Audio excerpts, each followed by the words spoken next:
Hello, and thank you for tuning into this video. If you're one of my regular viewers, welcome back. If you're new, welcome to my channel. My name is Sarah. I usually do draw with me videos where I work on abstract art while talking about whatever random topic piques my interest at any given time. Today's video is a little bit different, as you can see from the title and as you can see from what I have on my journal in front of me here. Today's video is going to be kind of a show and tell of this. I hate to call it a junk journal because to me it's not junk, it's something really special. But of this handmade book that I've spent a couple of weeks working on. Scratch that, I did not spend a couple of weeks. I could say I spent like a decade working on this because it's been well over 10 years, like since 2010. Okay, no, 10 years exactly. Since it was 2010 when I started collecting the bits and pieces that went into making this piece.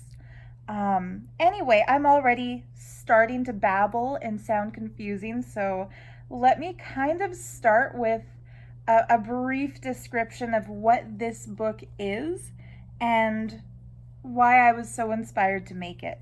So, if you aren't already familiar with junk journals, a junk journal is a handmade book that uses recycled materials that would otherwise have been garbage or basically useless. And I first got to know about junk journals when I was back at art school, and I mentioned this in a previous video, so if you're one of my regulars, I'm sorry for the repetition here, but I think it's good to contextualize this. The first time I ever saw a junk journal, one of my classmates in a printmaking class had one. She used it as her sketchbook, idea book, just random thoughts book, and that was kind of part of the curriculum. Like in art school, you have to keep a sketchbook, and that way you can keep track of your assignments and your projects and your studio times and everything. And depending on your professor, there might even be a percentage of your grade associated with that. They love to see your work in art school. Like if you make a beautiful, provocative, interesting, engaging, stunning, unique, original piece of art, they won't really give a shit unless you can show your progress in that piece. Like you have to show where the idea came from and how you developed it and where you sourced the materials and if there's any appropriated elements from an art movement in the past and how you made it your own. When you're in art school and you're giving like a presentation before your class and they're critiquing your work, that's the first thing the teacher will ask, at least back at Emily Carr, was to see the work. It's kind of like a math class where it doesn't matter whether you know the right answer or not. What matters is the work that you did to reach that right answer. And I think part of that art school training is why I am the way I am in YouTube videos. Like some YouTube creators might just say like, here's a thing that I made, and then they'll do a flip through and show you every page of it. I tell the whole damn story, and I really think now that I've never thought about this before, but I'm kind of putting two and two together now, that the reason I over explain everything and the reason I get to the very beginning of everything, it's probably because that's what I was trained to do in art school. Interesting. Like we like to think that we are our own people and that everything about us is just uniquely the way we are, but you know, there are so many things about each of us that we can probably trace back and figure out where they came from if we really care, if we want to think about that. Anyway, but I digress. Back to the point here.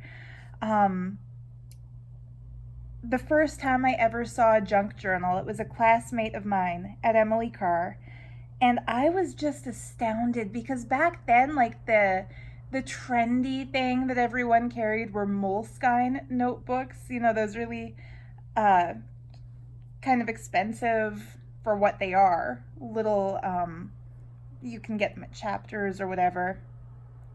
So everyone was carrying these little Moleskine notebooks. I usually had paper blanks, which is still one of my favorite brands. Like, just look at how pretty paper blanks journals are. Um, but then, yeah, one of my classmates just whipped out this book, and the cover was like a collage of a bunch of different pictures that she had cut out from magazines. And then every single page in the book was different. There was grid paper, lined paper, blank paper.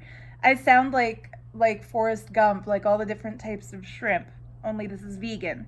But yeah, there was patterned paper, origami paper, tracing paper, yellow paper, white paper, black paper, wallpaper, magazine pages, old book pages, like you name it, it was in that book. And I just spent like 10 minutes flipping through her sketchbook. And then it kind of drew a crowd. Like everyone got curious about what she had in there. And she was just kind of like blasé about it. She told all of us it's just a junk journal. Like, haven't you guys ever seen a junk journal before? But we hadn't. Um, anyway, from that day, I think my interest in junk journals had developed. Um, and yeah, basically that's all that they are. You take any random paper scrap that you might have lying around, whether it's wallpaper or packing paper, and once you've got enough pieces of random paper together to form a proper book, you just sew them together in a little leaflet that's called a signature, and you put it in some kind of a cover. So fast forward a few years after I left art school, I found myself in India in 2009 for the first time. Whole other long story there. I got sucked into a cult. But one thing I'm grateful for is that I had booked my ticket for my return ticket was a month after the cult program ended. So I had a full, over 3 weeks, almost a full month to just travel and explore India. And I met a couple of friends there who decided they would join me. So they both postponed their tickets by a month, and we traveled almost the length and breadth of India. We went from Bangalore in Karnataka down to like the southernmost part to Madurai, up to Tiruvannamalai, up the coast, up the east coast to Calcutta and Agra and Varanasi and Vrindavan, all the way as far north as Haridwar and Rishikesh, then back to Delhi. And then in other years, I visited Mumbai. And anyway, I've been to many parts of India. I can't say all because I've never been to Goa or Rajasthan, or, you know, there are a few places I haven't made it to that I would love to see. Maybe not in this lifetime, but we'll see. Anyhow, when I was traveling, space was always at a premium. Like, especially when my friends and I traveled across India, we didn't carry our suitcases with us because that would have been impractical. So we were kind of backpacking. And I say kind of because we didn't actually have backpacks. We had I had a big giant purse and a carry-on bag on wheels. But yeah, the space was at a premium, so I couldn't really buy all the gorgeous souvenirs I would have loved to. And money was also at a premium. I did that entire month across India on a budget of 200 Canadian dollars. So it wasn't like we were staying at fancy hotels and catching flights. We were training it and moteling it. Anyway, the one souvenir I allowed myself to indulge in were these beautiful pictures of deities that they sell outside of almost every temple. So right away, I'm going to start showing you. It's those souvenirs of India that I used to make this book. And I decided to put one of those temple pictures of Saraswati on the cover. Saraswati, she is the goddess of wisdom and education and of the arts. And one of the coolest things about the Hindu tradition is the reverence they have for knowledge. Isn't that cute? That's my cat's She's decided to use my book as a pillow here while I do the video. Oops. You can see her paws. I can't move the camera too much because of the tripod it's on. Anyway, the reverence there in the Vedic culture for wisdom is something that I just love. And for example, in India, no matter what the book is, books are considered embodiments of the goddess Saraswati. And so the way we're casual about books in North America, like we'll throw them on the floor when we're done reading them, or pile them away, or donate them to thrift shops, that wouldn't really happen in India because books are considered sacred. And the reason they're considered sacred is that they hold wisdom, and that when you read them, that wisdom becomes a part of you. So I felt that in honor of that tradition, who better to put on the cover of a book than Ma Saraswati herself? And I've also done a bit of collaging on the cover. I added this piece of beautiful paper that was made in India. Junk journals. I've been binge watching YouTube videos where they do junk journal tours. And one of the things unique to a junk journal is what they call book jewelry. They will stick jewelry onto a book. It's usually decorated paper clips, or they'll add tassels and stuff to a book. It's kind of chunky. At first I thought, that's horrible. The last thing I want when I'm holding a book is for a dangly bit to catch my cat's attention, because when I'm reading or journaling or drawing, that's kind of when I don't want my cats to be like pawing at my stuff. So I did put a little bit of book jewelry on this. I kind of grew to appreciate and love it. The first piece being this peacock piece on the book cover. And what I love about this is that it is so quintessentially Indian. I bought this in India, and it's actually removable. And this piece is a hair ornament.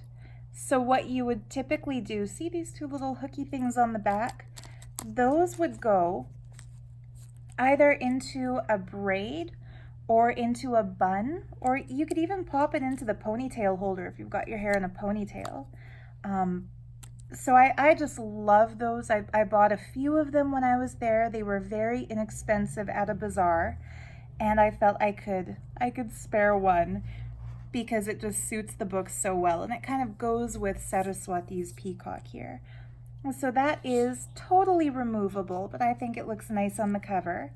The actual cover itself, it's a hardcover book that I made out of a really cheap book that I bought at the dollar store that just wasn't really any good. It was full of typos, and it was obviously cheaply made. There's a reason it was at the dollar store. So I recovered it in this marble paper. I also printed out a special book, a special page to be the end paper.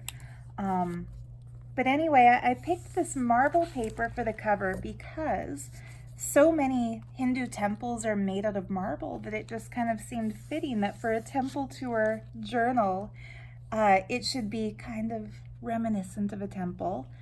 And the last little piece on the cover collage are these little stamps. And these are actual stamps from India. They're vintage. I don't know how old they are. They came in a big bundle of used stamps that I bought for crafting and for collaging. So I went through, I took some time and went through all of those stamps until I found some that are from India. This part is really cool. It kind of looks at first like an elephant, but it's not an elephant. I forget the name of this, I want to say mythological creature. Some people might say it's a real ancient creature that just went extinct so many thousands of years ago that we've lost track of what it was. But you see them carved outside of all kinds of temples in India, and they're just really cool. And I almost kept this for my hoard, but I thought, no, it should be on the temple tour book because it's relevant. And of course, the lion, which is the same lion that you see as an emblem of India on currency and on stuff. Oops. I accidentally popped the pin over the first page. So there we go, it's just over the cover now. When you open the book, this is the first thing that you see. So like I said, I used a lot of the pieces that I bought as souvenirs in India. And instead of gluing them down, I've stuck a lot of them in with paper clips, and that way you can take them out, frame them. By you, I mean whoever buys this book. It's up in my new Etsy shop, Art of Gems Stationery. But yeah, the Shiva and Parvati and Ganesha and Subramaniam, it's kind of the holy family of Shaivite Hinduism. I love this little picture because they're all in it. And that's attached to this beautiful envelope that came with a greeting card I bought. That flips up. The greeting card is also in here. And, oh, I have to take off the paper clip to slide this out. The greeting card features an image of Shirdi Sai Baba, and it's quite beautiful. There are symbols of different world religions on the card because he didn't discriminate against members of other faiths. One of the beautiful things about real Hinduism is that it's inclusive, not exclusive, so nobody has to give up their belief system in order to meditate and do yoga and study the Vedas and expand their consciousness through dharma, through the Hindu sciences. And so I felt he was a good example of a guru from the past who I think of as a genuine guru. And then there's this little Sri Chakra that I've stuck down on the envelope. The end paper of the book is something I printed myself.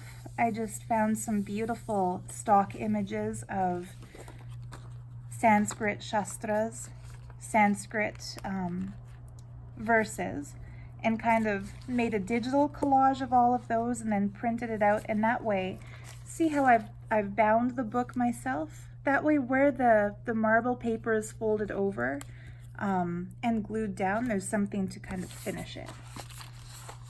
Oh, see, and the kitty is playing with the ribbon. Drop it, good girl. I told you that would happen, and that's why I don't usually use book jewelry. Okay. And then I've made it like a really typical junk journal from there. There's a lot of random pages. This was an origami paper, but it just had such an Indian vibe to it with these kinds of flowers are what you see outside of a lot of Hindu homes. In rice flour, it's called rangoli or kolam, depending on where you are in India. And yeah, I've seen these kinds of multi-petaled flowers, and yeah, I just felt that really suits the vibe. The next page, this was actually a piece of paper that I tore out of one of the books I bought when I was in India. By books, I mean like a pad of writing paper that I bought. So I had a blank one left, used it here. This page is my absolute favorite. I've got a couple of these paper clips that I've adorned with deity pendants. These are the kinds of pendants that you can buy in India. Typically they'll go on the bottom of a mala, but I decided to adorn paper clips with them, and they're removable. So of course these can be used as bookmarks, or they can be used as actual paper clips, or you can just keep them here to adorn this book.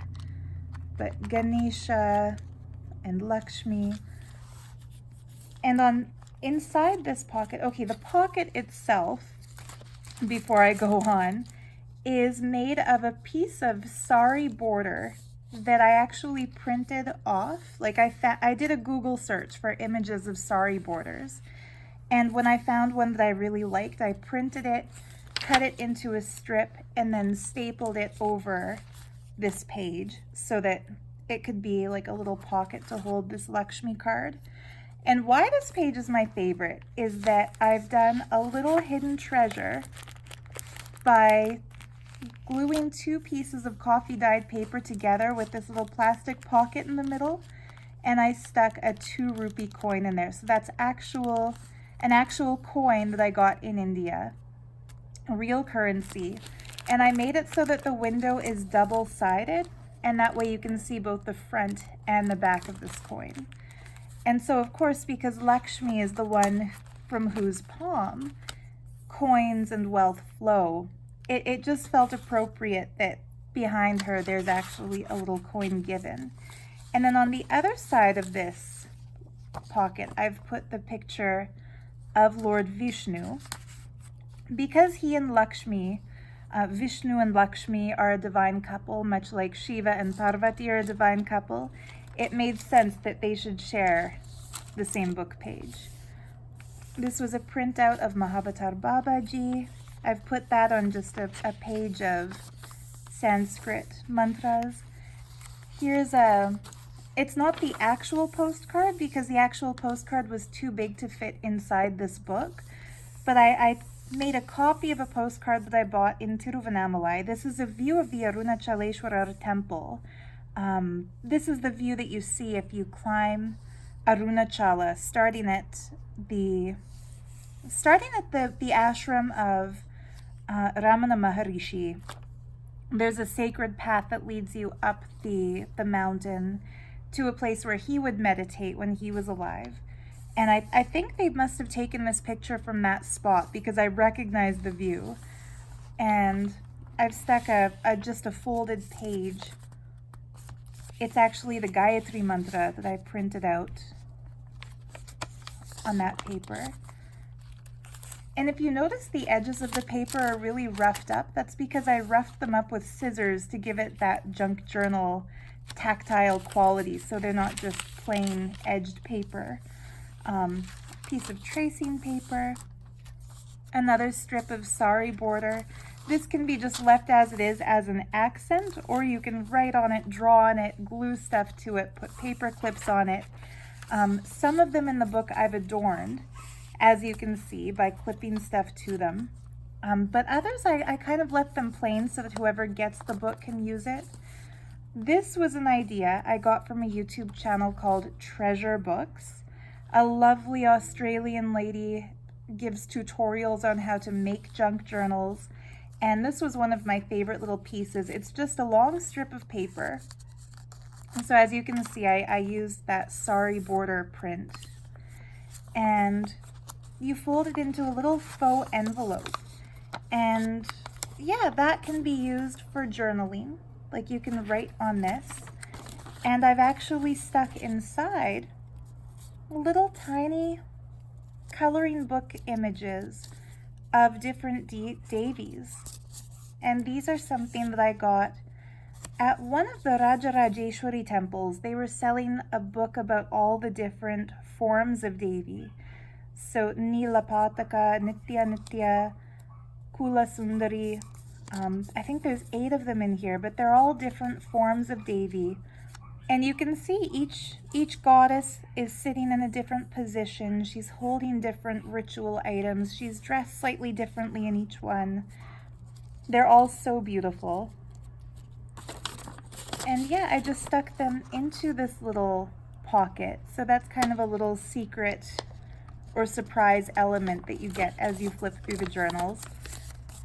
I think that's my favorite thing about these.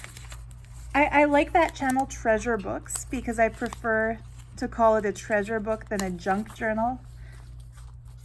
One person's junk is another person's treasure, I guess. So here it's another paper that I've dyed with coffee. And I've made a little peekaboo window just by tearing a hole in that paper.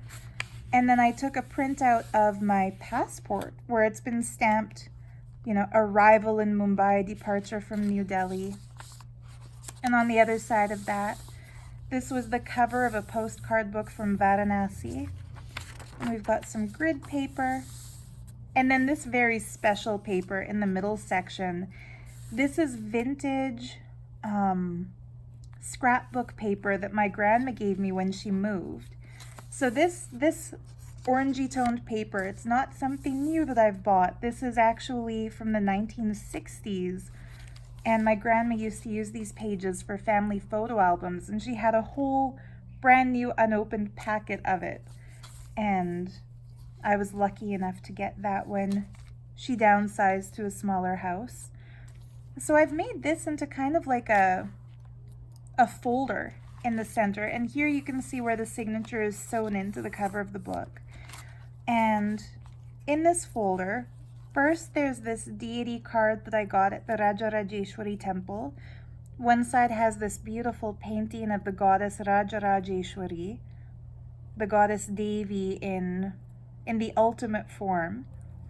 And then on the other side, there's the actual photo from the temple of that temple Devi. So I've stuck that in. And on this side here, there's another picture of Rajarajeshwari. And I made a little journaling card. This originally was one piece of cardstock that they would give people when they visit that temple. What I did is I created a tuck spot by gluing the Rajarajeshwari down. And then I turned this piece into a journaling tag. So you could write on this, collage on it, do whatever you want. The man pictured in the photo is the one who takes care of that temple. And then also in these pockets, I've put a gorgeous postcard of this beautiful Mysore palace, all lit up at night. And one of my favorite things, Rameshwaram, I went there with my friend Cindy. She and I took 2 weeks in 2012, and we traveled just to Madurai, Tiruvannamalai, and Rameshwaram, so some of South India's major temples. And this little booklet was something they were giving out to tourists, basically showing where you can go. So I photocopied the cover to make this little booklet. And I just love how on the inside it shows you like the map of Rameshwaram, where you enter from the bridge, and then on the back cover, there's a smaller map that shows mainly the Rameshwaram temple. If you're not familiar with Rameshwaram, it's a temple where, in the great Ramayana epic, where Rama and Sita installed a Shiva linga to worship the god Shiva after defeating the demon Ravana, who had kidnapped Sita and was holding her hostage. Not even holding her hostage, just keeping her for himself, trying to take her as his queen in Sri Lanka. So the temple of Rameshwaram, it's a Shiva temple, but the founders were Vishnu and Lakshmi in the form of Rama and Sita. It's a beautiful, one of the Jyotirlingas, like one of the main energy centers in Shaivism. And I made this into a little mini junk journal within the junk journal. So there's a receipt from some snack I bought on board an Indigo flight, coffee dyed paper, bank receipts from India. And if you don't want to keep those, they could just be pulled out and recycled. But the whole thing of a junk journal is that you use up your paper scraps. And if you're like me and you hold on to things like bus tickets or receipts from places, like there's a receipt from a nose ring that I bought, but I just loved so much the paper. Like, look at the pictures of jewelry on that receipt. So having that stuck into a pocket is a nice way to keep it and use it. And of course it's blank on the back, so it can be used for journaling, or it can be thrown into recycling and use the pocket for something else, whatever. And then here we have 2 more of these decorated bookmarks, one with Shiva, one with Durga Devi on her tiger. And then since this is the center where it's sewn in, now you'll see the other side of all the papers that were there on the first half of the flip through. And I left the second half kind of less adorned, so you can do with it what you will. This page is kind of cool though. This is a piece of sari fabric. And don't worry, I did not destroy a sari or a scarf or a tablecloth. Like, I didn't destroy anything. This actually, when I went to a tailor's shop once, I saw a piece about, I guess, 12 by 18 inches of this. It was sitting in the garbage can, and I asked, like, what's that, scrap? Or is this scrap fabric? And he said yes, and I said, well, I love that shade of purple. Can I buy it from you? And he just gave it to me. So Don't worry, like I said, I didn't destroy a beautiful garment to put this in. This was a scrap. So there's this, as an example of the traditional fabric, I safety pinned it in. I actually bought that safety pin in India. It's an essential component of your wardrobe. It's funny, when I made this page of the junk journal, it brought back so many memories of the time when I was in India. You can't get dressed there as a woman without safety pins. If you're wearing traditional dress anyway, like for a sari, you need at least 2, minimum. Like one to hold all the pleats at the skirt, the other to hold the part that goes over your shoulder. And so when you lift that up, I printed out this little diagram of how to tie a sari. I'm turning the page. This amazing looking sadhu. I bought this postcard in Varanasi, and it's a usable postcard. It had a little chunk taken out of it. A lot of the things that you buy at souvenir stalls in India will have, you know, little pieces torn. Not everything is kept as marketable as it is in the West. Here we go. So another decorated paper clip. I took a little tiny cutting from that same sari fabric and tied it to this paper clip with a little om. And of course you can take that out and use it however you want. This is one of my favorite little pieces that I've tucked in. Don't worry, this is not like a disgusting moldy piece of paper. This is like a brand new print that I made of one of the drawings that I made when I was in India. And I drew this piece in Tiruvannamalai. And I put a little thing on the back explaining what it is. The reason it looks so old and aged and crispy is because I coffee dyed it. I had a lot of fun sitting in the Arunachaleshwara temple with my sketchbook drawing. And if you're a Western person in India, you will draw a crowd just by existing. So there was a crowd of, I want to say at least 50 people in that temple who just gathered around and watched me draw this. It was pretty cool. And afterwards, I went to just a Xerox place across the street from the Arunachaleshwara temple and Xeroxed a bunch of copies, made a bunch of photocopies of the drawing. And whoever was still following me from that group of people, I just gave them each a copy of the drawing. And it's kind of like now how I do the Draw With Me YouTube videos, and then if anybody wants a digital copy of the image from the video, I put them up in my Facebook group, or usually I give them to my Patreons. I'll put the free downloadable versions in my Patreon page. So yeah, I guess you can say that the Draw With Me thing, I started that in India with a live crowd, not a YouTube audience. There's the other side of that paper from my Indian notebook. Here we have Hanuman. This postcard is also attached to the other side of that origami page. Again, it's paper clipped in, so you can take it out and actually use it if you want, or keep it with the book. And then that brings us to the very back.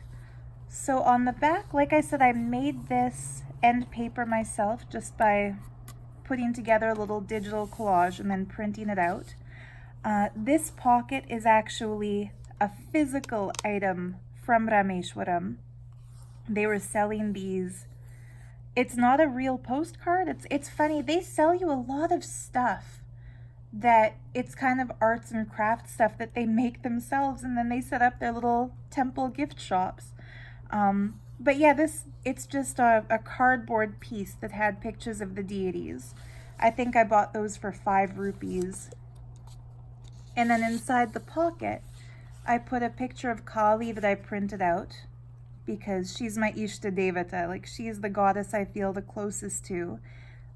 So I felt this book needed at least one representation of her. And then this, I think they overcharged me. I think I got the tourist price when I bought this at one of the Shiva temples. I don't remember which temple this one is from, but I paid 10 rupees for these, and that was in the year either 2010 or 2012. So 10 rupees, and it's a calendar of the year 2000. I think that's just so funny. And it's again something that happens there. They'll sell you something, and then you'll find out later it's an old, now kind of redundant piece, but they'll still charge you full price for it. So that's what the book looks like from the side. It does kind of have that big book spread. If I was more experienced at making journals, I'm sure I could have made the spine a little thicker to hold all of this goodness in. The ribbons, even the ribbons are from India. These ribbons were on one of those little fake flower garlands that you can use for a home temple. So you can tie it here to hold all the pages together. Or if you want to get fancy like I did at the beginning of the video, you can pull it really tight and then wrap it around and tie it on the spine. But that's finicky, so I'm not going to do that on camera. Anyhow, that concludes our little temple tour of India junk journal flip through. And the reason I call it Temple Tour of India, like I said, it's just because all the deity images and all the postcards used throughout, I actually bought them at temples. These weren't mall purchases or gift shop purchases. These were all bought at actual temples. So when you go to India, of course they sell souvenirs just like any other country does. Of course the airports are filled with things like calendars and souvenir spoons and shot glasses and commemorative plates and the same kind of stuff you would buy in any country at a souvenir stall. But if you're mainly there on pilgrimage, or if you're mainly going to the sacred sites like Rameshwaram, like Madurai, like Varanasi, as well as having souvenir shops in the hotels and at the airports, they also have those little stalls outside of temples where you can buy what I would think of as more sacred souvenirs like these ones. So there we have it. And that was all I really wanted to show in today's video. But if you have any questions or comments about junk journals or about India in general or about the different temples I visited, you're welcome to leave that as a comment below. And I might pick up on those questions in my next Draw With Me video. The next video I do will be my more standard approach to video making. And maybe I can get into some of the stories I have about these various temples in a future video. I don't want to take up more of your time in this one here. I think we'll leave it at that for now.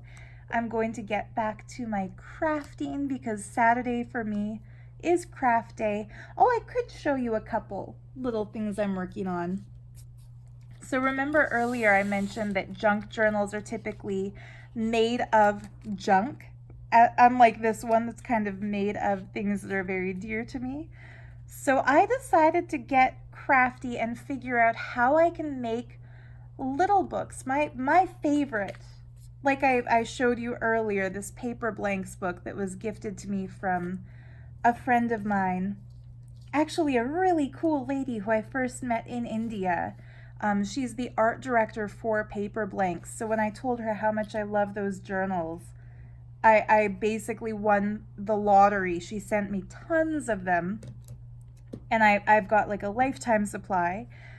But my personal favorite books to carry with me are always these little ones that fit in a purse, or like I keep them in my purse. If you're a dude, I guess you could fit them in your pocket. So I decided I wanted to make some little books for my shop too, and I was kind of brainstorming, like, what could I use as a cover for a book? And then my eye kind of landed on my recycling pile that I've got started, and this gum packet. Like, this I don't even think you can get this brand at a drugstore. It's this environmentally friendly, like it's this eco cleaning stuff that my mom gets. So they sent her a free pack of gum with a purchase that she made of like environmentally friendly green organic dish soap and cleaning detergent. And she doesn't chew gum, so she gave it to me. And afterwards, I was looking at the closure thinking, you know, that would be perfect for a journal. Like, sew the pages in on the side, then it can open and close. So I've started it by lining it with a piece of decorative paper. We'll see where this one goes. Maybe I'll show you a flip through in a future video. And then here's another journal cover that I've started. This was actually a little experimental painting I did when I bought some gold acrylic paint, and I was curious to see how I could use it. So I made this. It wasn't my usual style. I don't really like it as a painting. And so that piece of paper was sitting taped to one of my pads of art paper for over a year, just because I was too lazy to peel it off and throw it away. And I don't like throwing things away. I like recycling, but you can't really recycle a piece of paper that has acrylic paint on it because acrylic is plastic and it's not recyclable. So I was kind of stuck with this painting. And then just like 3 days ago, it hit me that it would be perfect as a background for a little journal cover because it's plain enough that another picture can get glued on top of it and I won't feel sad to cover it up because, like I said, it's not my favorite. So I was thinking, like, for a junk journal, the cover shouldn't be the stark white that it was, so I coffee dyed it. And then I also coffee dyed a paper doily and then glued that in on the inside just to add a little bit more thickness to the paper. So instead of just being a painted piece of paper, it's got the added thickness of the doily. And instead of being stark white, it has this aged look because it's been dyed with coffee. So this is going to be turned into a little mini junk journal. And like I said, this gum pack is going to be turned into an even minier little junk journal. I'll show you what they look like. Maybe not in my next video. It might take me a while because when I start projects like this, I like to sit with them for a few days and figure out which papers to include and how to finish the decorations on the cover and whether I'm going to add ribbons or how I'm going to bind the whole thing together, what the closure will be. So we'll see. Like I said, when those are finished, I'll share them. And now I have definitely rambled on for longer than I thought I would. So I hope you enjoyed this little book tour. And yeah, let me know what you think in the comments. Oh, as I said, this will be listed in my new Etsy shop, which is called Art of Gems Stationery. I'll put the link to that in the description below.